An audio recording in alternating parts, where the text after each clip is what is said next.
লোকমুখে শোনা যায় 1863 সালে গ্যাটফ্লাই নামের 212 টন ওজনের একটি ব্রিটিশ গানবোট ভারত থেকে ইংল্যান্ডে বিপুল পরিমাণ ধনরত্ন নিয়ে যাত্রা করে।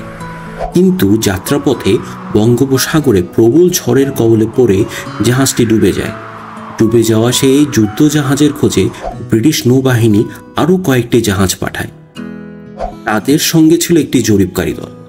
দীর্ঘ অনুসন্ধান চালিয়েও যখন জাহাজটির কোনো খোঁজ মেলেনি, তখন এই গভীর রহস্যময় অঞ্চলটির নাম রাখা হয় সোয়াচ অফ নো গ্রাউন্ড, যার অর্থ এমন একটি স্থান যার কোনো তল বা সীমা নেই। স্থানীয় জেলেরা এই অঞ্চলটিকে 9 বাম বলে ডাকে। তারা সমুদ্রের গভীরতা ফুট বা মিটারে নয়, বাম হিসেবে মাপেন, যেমন 10 বাম, 20 বাম।